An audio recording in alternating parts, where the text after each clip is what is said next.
Bonjour à tout le monde. Bonjour, bienvenue sur la chaîne. Bienvenue sur la chaîne.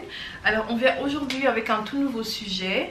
Un sujet qui concerne les relations de couple entre jeunes adolescents et jeunes adultes. Ouais, donc on va parler un petit peu de pourquoi est-ce que les relations de nos jours ne fonctionnent pas, donc quelles sont les causes et quelles sont les solutions. Il est vrai que quel que soit son âge, une rupture ne fait jamais du bien, que tu sois adulte ou que tu sois un enfant.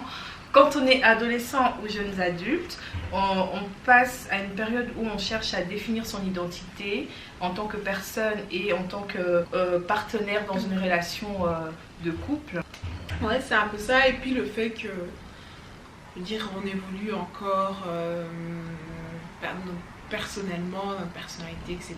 Donc des fois c'est un peu compliqué de garder en fait un couple de quand on est ado, jeune, jusqu'à l'âge adulte, que ça tienne bien tout le temps. Et aujourd'hui on va vous parler de différentes causes qui peuvent causer une rupture très rapidement chez les jeunes adultes. Et on va se baser sur différentes études qui ont été réalisées au Canada et aussi en Europe, on va dire un peu partout.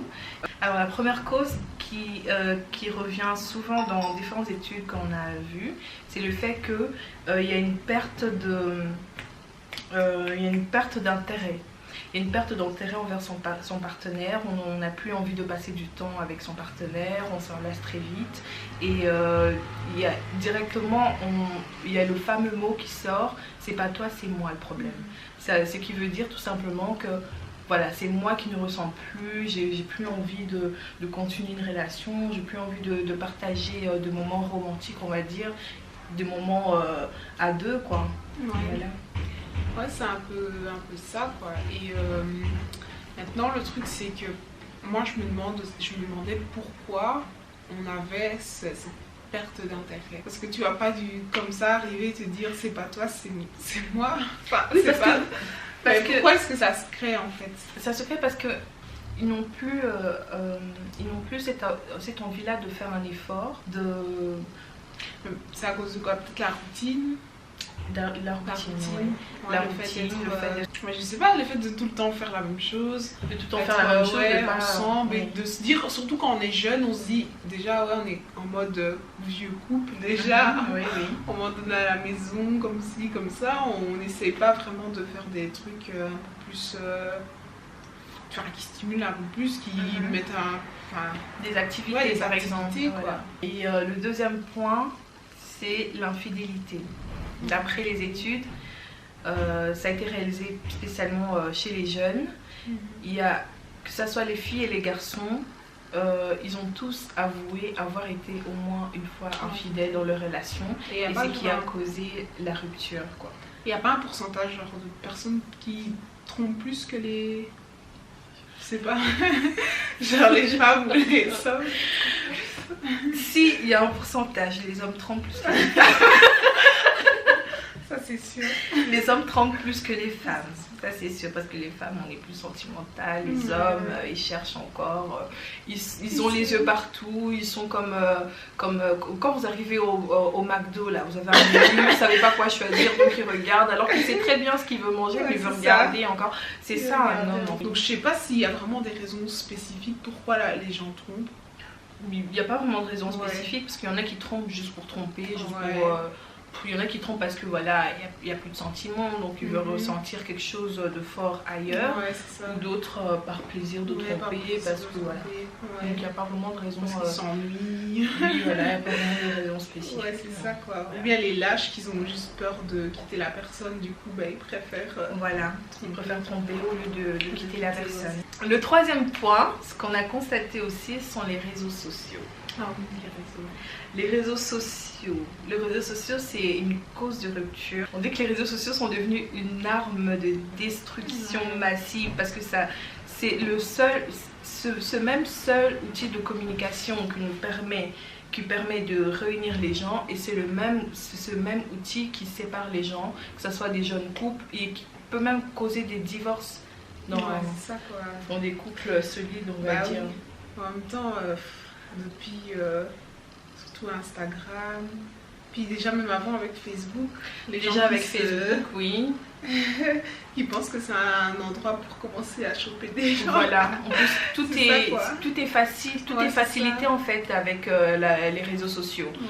Avant, il n'y avait pas les réseaux sociaux, on va pas dire qu'il n'y avait pas des divorces, ou il n'y avait pas de rupture, mais en fait les réseaux sociaux ça vient encore plus favoriser ça vient accentuer parce que voilà, on t'a plus facile à trouver une autre personne, de voir les photos, de voir une belle femme et tu es tout de suite attiré, même si tu n'as pas forcément envie de tromper, mais le fait d'être attiré par ces photos, d'être attiré par ces photos, cette femme idéale que tu vois sur les réseaux sociaux, bah, tu t'es dit, une femme ou homme, on va dire, il n'y a pas que les hommes qui trompent, pourquoi pas aller lui parler, ça commence comme ça, parler, discuter, puis après rendez-vous, bah, pas.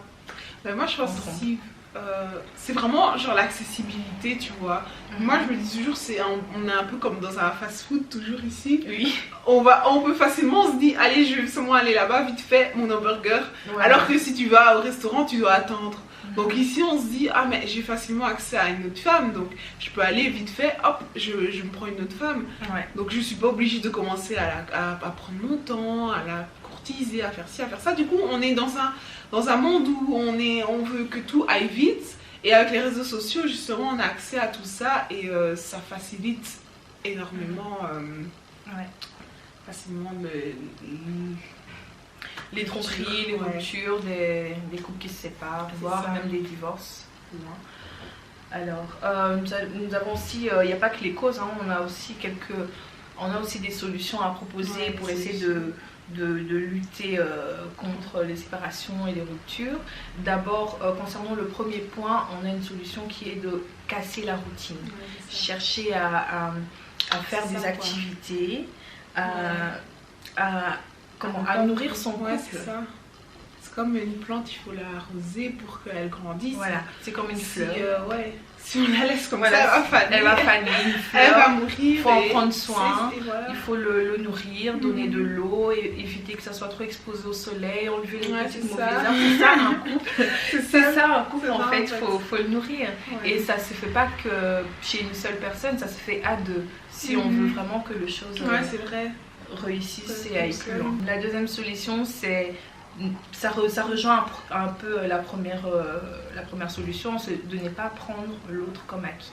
Se dire que voilà, je suis en couple avec telle personne, cette personne ne bougera pas. Non, il faut lui donner de l'attention, de l'affection, s'occuper de la personne, que ce soit homme ou femme, tu t'occupes de ton gars, tu t'occupes de ton chéri. Voilà, c'est vraiment un travail quotidien. Il ne faut pas se dire, voilà, c'est bon, je prends le pour acquis, j'ai plus besoin de me faire belle, j'ai plus besoin de me faire beau. Non, il faut vraiment essayer vraiment de nourrir, toujours être attirant. Cette relation tout le temps, tout au long. Même si vous êtes mariés, ça c'est souvent les gens ils commencent à se laisser aller au mariage, mais alors que c'est justement à ce moment-là qu'il faut mettre encore plus d'efforts. Il faut travailler. Voilà, il faut travailler plus pour que le couple tienne, quoi. Alors, une dernière solution, c'est que en cas de grosse dispute, il faut vraiment faire la différence entre grosse dispute et rupture. Grosse dispute, c'est en quelque sorte une période qui permet à chacun de prendre du recul, de prendre du recul, de rester dans son coin et réfléchir et revenir après ensemble. Vous voyez ? Il y a plein de gens qui confondent en fait grosse dispute et rupture. Quand on est en grosse dispute, il y en a qui pensent directement à la rupture, c'est fini. Alors que non, dans un couple, il y a des hauts et des bas. Il peut y avoir des grosses disputes, pardon. Vous prenez votre temps, chacun dans son coin, pour analyser la chose et trouver des solutions. Et ce n'est pas une honte. C'est ce que c'est pas une honte d'essayer de reconquérir son partenaire, de reconquérir son homme ou de reconquérir sa copine, on va dire. Après la reconquête, c'est compliqué. Oui, c'est compliqué. il faut ramer un peu. Il faut ramer un peu, mais bon voilà, il faut vraiment montrer l'intérêt. Il faut vraiment montrer que tu veux que ça fonctionne, tu veux que ça aille plus loin. Donc il ne faut pas avoir honte de reconquérir, de sortir le grand jeu, si on veut dire. Le grand jeu, on va dire, voilà, s'il faut que tu poses un genou à terre, tu poses un genou à terre. Hein. Donc voilà, c'est comme ça, donc il ne faut pas avoir honte de reconquérir sa partenaire. Plus quand on dit grosse dispute, parce qu'il y a beaucoup de gens qui vont se dire, ouais, ils sont en grosse dispute, et donc comme elle disait, bon, il faut assimiler ça à rupture, du coup ils seront un peu, genre chacun de son côté, mais pendant qu'ils sont chacun de son côté, ils font n'importe quoi, et puis après, là c'est la rupture. Là c'est franchement, la rupture totale. Quand vous faites une grosse dispute, dites-vous, essayez de penser à ce que vous voulez avec la personne et de savoir vraiment différencier les choses et essayer d'être clair et beaucoup communiquer sur justement ce qui vient de se passer et savoir vraiment chacun l'un de l'autre où vous en êtes. On n'a pas fini de parler sur les réseaux sociaux, on va aussi faire une nouvelle vidéo qui sera consacrée que pour les réseaux sociaux à la fin. J'espère que notre vidéo vous a plu. J'espère que ça vous a plu et voilà, n'hésitez pas toujours à commenter, à partager et à liker. Et soyez là pour les prochaines vidéos. Donc on va vraiment, comme elle a dit, aller plus en profondeur sur certains sujets. Et donc j'espère que ça vous intéresse. Allez, au revoir. Kiddies, bisous, bye.